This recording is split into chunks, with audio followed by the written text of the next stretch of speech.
Welcome to the Ogles channel, thanks for watching today. And let's continue our journey through every Game Boy Color game. And today we're going to focus on a game called Mario Tennis. Now I never had Mario Tennis growing up on the Game Boy. I did have it on the N64 and I always just assumed it was a watered down version for the Game Boy. But I could not have been more wrong on that. Yes, it still has Mario in it. Yes, it's still tennis. But this is like a full RPG, a full story of all these other characters, an entire ranking system, a ton of mini games. I mean, in some degrees, it's like a totally different game than the N64 counterpart, except that it's just simply tennis. But let's go ahead and dive into Mario Tennis. Now, I always like to start these videos off by looking at the box art for the game first. As I look at the box art for Mario Tennis, the best thing I can describe this as is deceitful. Because as you look at it, you're just going to assume that Mario and Princess Peach are like the main characters for this game. And that's not really the case at all, because they are functioning as far as like in the mini games, and they're part of like the free play. But when it comes to like who you play as for like 99% of the game, it's going to be this little character off to the side here, this little girl here, and you can choose a girl or a guy as you play the game. And the guy in the background is your roommate as well, who you'll use for all of your doubles games. So like the two characters that are in the background, one like literally blurred out, are the main characters for the game, where you're going to play at least 90% of the game, if not more, in when it comes to just the overall experience. So while this box art is pretty cool looking, I think it's a little bit deceitful. The game really should have just been called Tennis by Nintendo, and they could have thrown Mario and friends in there, but it could have been its own like RPG story of these other two characters. But that game probably wouldn't have sold anywhere near as many copies, so they wanted to brand it as Mario Tennis and just throw a few more Mario aspects in it. Either way, this box art, while it's fine, is a little bit deceitful. Now when you start the game up here, you have a pretty awesome little cutscene, and you can really see just what the Game Boy Color was capable of when it comes to like little cinematics here. But you'll also notice in the little opening scene here that like there's no Nintendo characters. It's just simply your character, your roommate, some of the villains you're going to play against. Notice none of them are Nintendo characters. And finally Mario. So Mario does make an appearance at the end, and that's really how this game sort of plays out. You play all these other characters against all these other battles, and Mario will appear at the end. And so the intro really does sum up what the game's going to be about. But once again, this game is called Mario Tennis. You would really think it's going to be like the N64, with just simply playing as Nintendo characters. Now when you get to the main menu screen here, you're going to have several different game modes that you can go through. You have Exhibition, which is just like if you want to play a one-on-one tennis match or like a doubles tennis match. And if you do this game mode, you actually do get to play as Nintendo characters. But this is very limited in scope, and this is really more just sort of practice your skills and get used to playing a game, or just sort of like a one-off game. This is not the core game itself. There's no like tournament here. There's no story here. It's just simply a one-off game. Also, you can do these little mini games, and the mini games are actually pretty darn fun, especially if you're looking to practice your skills a little bit. And you have several different ones here. You have one where you play as Mario, try to knock the tennis ball back and forth and try to hit Boo as many times as you can. One you play as Luigi, try to knock it back and forth, trying to hit the stars as many times as you can. One where you're playing as Donkey Kong, try to knock it against the wall as many times as you can, hitting the little bananas, trying to get many more points. And another one where you actually play as like Baby Mario, and you get to practice like your different moves and different skills. Because the game is not going to just simply be press A button or B button to knock the ball back and forth. There's actually like different lob moves you can do, or slice moves, or spin moves, and it just sort of depends on how you want to press the button. And this little game here, this mini game in particular, it really teaches you some of the special moves to go along with. These little mini games aren't necessary, but it does help you to develop some skills as a player. And if you were looking for Mario content, this is like all the Mario content in almost the entire game. Everything else in this game is going to be focused on your own individual character and a completely different RPG, almost like sort of how a golf story was done or a sports story. Both of those games are very similar to how Mario Tennis is going to be. You're going to follow a protagonist here, and you're going to go through an entire tournament and an adventure to go along with that. Mario not involved hardly at all. So I go ahead and start up the RPG portion. So I create the first save file. You get to choose your character. I chose this little fella here. I nicknamed him Ogles because obviously that's my name there. And I didn't know who to name the other character, because I didn't know he's going to be your roommate and like your doubles partner. So I just left it as Harry because, I mean, that seemed like a good name as any. And then the game starts up, and you basically start to attend this academy here, or this university, and you run down the little stairway here, and the headmaster runs into you, knocks you over, and of course, you know, checks you out a little bit, makes sure you're okay, and then runs off on his mission. The headmaster is really concerned about the upcoming tennis matches. And of course, Miss Emily greets you, and Miss Emily shows you all around the campus here, all the tennis courts, the junior tennis courts, the senior tennis court, or the varsity tennis court, and basically sort of gives you a rundown of the entire school here. Shows you where the cafeteria is, the training court where you can take different lessons and whatnot. I mean, just sort of shows you the overall game here. And you assume that all of these areas are completely interactive and have different things to do, and that's a little bit deceitful, but we'll get to that in a second. Because the main mission of the game here is going to be to basically win all the junior matches, graduate to senior class, win all of the senior matches, graduate from senior class to varsity class, win all those matches, and then you get to go to a island open, win all of those matches, and then you're going to get a special guest to play against. And so naturally, if this is the progress of the game here, I head on over to the juniors matches, and the first match when you play junior, you have to go all the way up from fourth rank all the way to top rank. But the bottom rank is actually a pretty difficult game because your character is not upgraded at all. And I was noticing as soon as I was playing a game, like every time I try to aim the ball in a certain direction, the accuracy was horribly off. I mean, I pushed far to the right and it barely sailed off to the right just a little bit, or far to the left and it barely sailed off to the left a little bit. I finally won this match. It was one of the harder matches in the game just because your character's not upgraded at all. And I realized when you win a match, you get experience points. And you can use those experience points to increase one of 4 skills. Now, I personally almost always up the accuracy category here because I love being able to control where the ball is going to go. And so I upped this one pretty much non-stop throughout the entire game. And when that one became maxed out, I started focusing on speed because I want to be able to move around the court a little bit faster. But the other 2 categories, as far as like technique and strength, I just pretty much left those the same throughout the game. And as you progressed, I might have made a mistake in that, but I really do enjoy having complete control of where the ball's going to go, and I like being able to move around the court faster. And initially, that's going to work out amazingly for me because I can notice the difference immediately as I start moving up through a junior rank here. Every match I play, a ball gets a little bit better control. I'm knocking it to the far corners. I mean, they're missing every single return shot I have on them. I mean, we are dominating just simply because we have better control of the ball. So junior class, piece of cake, knock it out. I don't think we lost a single match the entire time. But now we graduated to senior class, we have to go now to the senior court to go through another 4 series of matches. But before we go over there, I decided I'm going to explore a little bit. So I go to the cafeteria, I talk to everybody in the cafeteria, and no one does anything. It's just sort of useless dialogue. They talk about needing protein to get stronger, and I thought that might open the door to like maybe purchasing some different foods you can eat or different meals to increase your stats or gain more experience points to level up more. No, none of that. It's just literally useless conversations inside the cafeteria. I like the idea that it's there. I enjoy the the little world they've created, but I wish it was a little bit more interactive as you're working through it. And then I journey over to the training area. I'm not going to lie, the training area here, where they try to like teach you specific lessons and whatnot, these are actually pretty hard little lessons to go through. I actually never completed any of the training like in the actual game, but I continued to win matches pretty much throughout the entire experience here.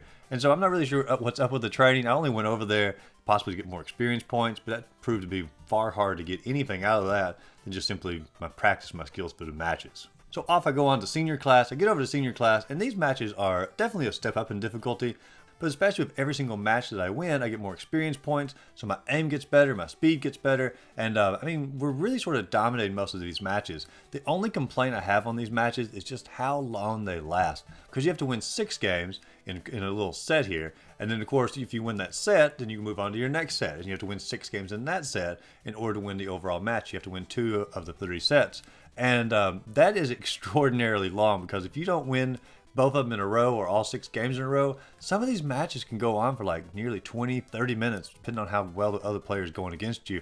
But I mean, it's just a little bit on the long side for a Game Boy game, especially if you end up losing the match. I mean, holy cow. And it doesn't happen in the senior, but when we get to like the Island Open, when you end up losing the match, you're like, holy cow, I just wasted like 30 minutes. I got a little bit of experience out of it, but some of these matches, I mean, they're really long. But regardless, we go through all the ranks of the senior class here, and everyone tends to focus on like different skills. Some of them have more trick shots, some have more speed, some have more accuracy, some of them have more power, and so every single match sort of focuses on something different. And I tend to do best when it wasn't playing against someone with speed, because I could just simply do my corner shots, but the speed matches were always a little bit harder for me. And after senior matches won, then we head on to varsity. And I'm expecting to go through 4 matches on varsity as well. But actually, you get over to varsity, you just beat 1 match. And they're basically like, hey, you won. You're in the little varsity club here. And now you can now travel with us to go basically to all these different opens around the world in order to compete in these tennis matches. However, there's actually only 1 open you're going to go to. And this could have been where the game opened up a little bit. But you really only get to go to 1 open. It's the Island Open. And you basically go with your little team here. And you just have to win all these matches in a row in order to win the ultimate championship. And let me tell you, when you get to the Island Open, first off, when you get there, you get to explore around a little bit. And once again, no one really has anything of importance to say. But you finally play the matches, and holy cow, there's a massive difficulty spike from the junior class to the senior class to the varsity. All of that felt like training, because I'm telling you, the Island Open is an enormous step up in difficulty. I played the first match in Island Open like 5 times before I finally won the battle. And even after I won that battle, I still think the first match was like one of the hardest ones in the entire game, because the ones that followed weren't as bad. But holy cow, this one here took me an eternity to finally beat. Now luckily, every time you lose, you still get experience points, so you can still level up. But you're also going to notice at this point, if you don't continue to level up that skill, it begins to drop down. So if I stop putting my points into accuracy and start putting them more into speed, then my accuracy begins to drop down. So I have to waste experience points on categories I've already maxed out just so I don't lose my good accuracy. And I can't say I'm really a fan of that, because if I ever want to upgrade one of the other two skills, I could pour like 4 or 5 points into it and it would barely increase at all, because it's been continually knocked down further and further by never upgrading it. I'm not really sure why they chose to make the upgrading system like this, unless they just simply didn't want you to ever get like overpowered. But I really wish you got to keep your upgrade points. But regardless, the rest of the island open wasn't as bad. I pretty much sort of kept the same strategy throughout all of them. I just simply keep baiting the players off to one side, back and forth, then slam the ball to the far other side. They'd run after it, dive for it, and then simply shoot the ball back into the other corner. I used this strategy on like almost every single match. It was my go-to, and it continued to work throughout the entire game. There were some matches where they would do little trick shots, throw me off a little bit, but for the most part, it was pretty consistent. Far left and then far right, and you've got the game. Now, after you win the island open, I really do enjoy the little congratulations ceremony here, because the people that you defeated along the way up to win the island open, they're so bitter about it. You know, they have a problem saying like, you're the only reason I got knocked out, or you can take this trophy or this academy and shove it. I mean, they're really sort of bitter and angry about it. It reminded me a lot of like in Pokemon, how Gary was actually like a rival to you and actually say things that were sort of mean. I mean, they were often kidding around like smell you later and stuff like that. But I enjoy actual rivals in games, the ones that actually sort of talk smack back to you. I don't really enjoy the current day games where everybody's like super friendly and your rivals are really just like your best friend. I enjoy that bitterness and a little bit of hostility because they lost a match. I mean, it makes you feel better as a player knowing that you've sort of, ruffled some feathers with your win. And then, of course, the credits begin to roll and you think, hey, the game is over. And then all of a sudden, out of nowhere, it says to be continued. And so then the headmaster alerts us that there's an amazing tennis player named Mario who wants to challenge us. So then we get to go to Peach's Castle. And at Peach's Castle, all of the core Mario enemies and friends are all gathered here. You got Waluigi, you got Bowser, you got Toad, you got Princess Peach, you got Mario, you got Luigi. I mean, everybody's here pretty much. You got Boo here. And it's awesome to see all of these little characters from Mario Universe right here in Peach's Castle. And it just sort of baffles me because all these character sprites have been created. They've all been programmed in the game. Why couldn't they have been part of like the main story and you actually fight against these characters as you're working through the game as far as like the RPG mode?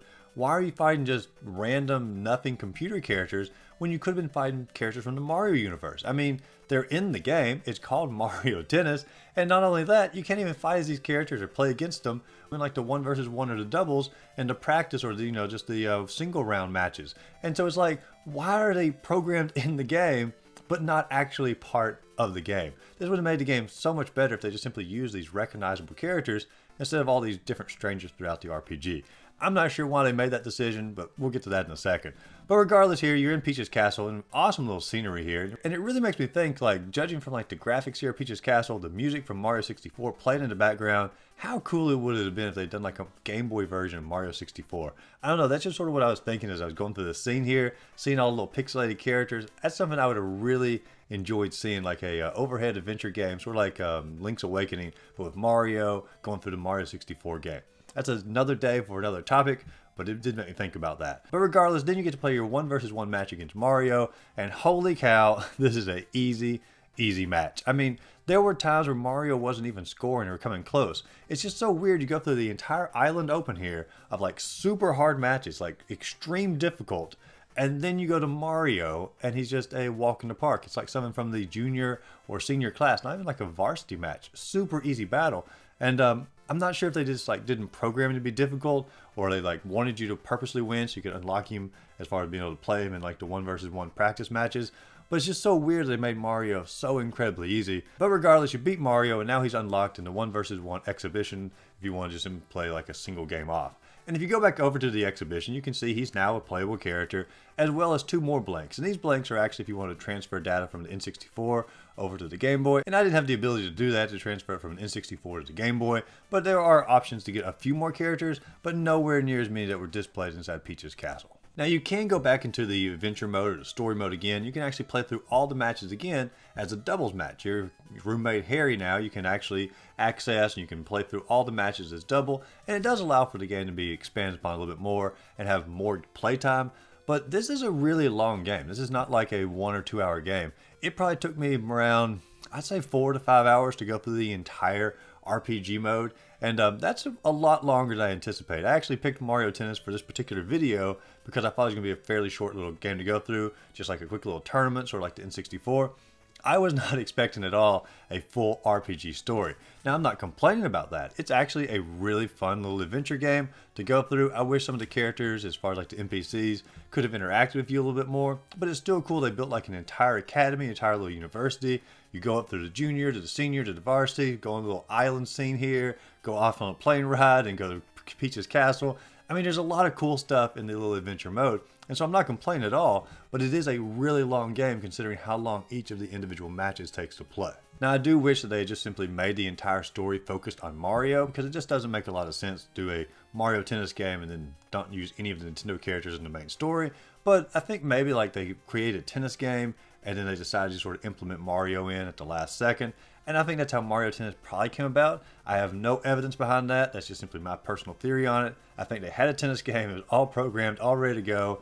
Mario Tennis was coming out on the N64, and they said, hey, let's just put it on the Game Boy and use this game. And ultimately, it was a really fun game. I mean, it was not a mistake at all, but I feel like they could have probably swapped some of the sprites out and made like more of a actual individual Mario Tennis adventure, and it would have been a lot better game. But as far as a tennis game goes, this is one of the best tennis games I've probably ever played. Yes, I do prefer Mario Tennis on the N64, but the adventure mode on this, or the story mode, and even like the handling of like your tennis ball here. I mean, being able to use all your trick shots, a lob shot, you know, slicing the ball. I mean, there's all kinds of different moves you can do. It's actually pretty complex for a little Game Boy tennis game.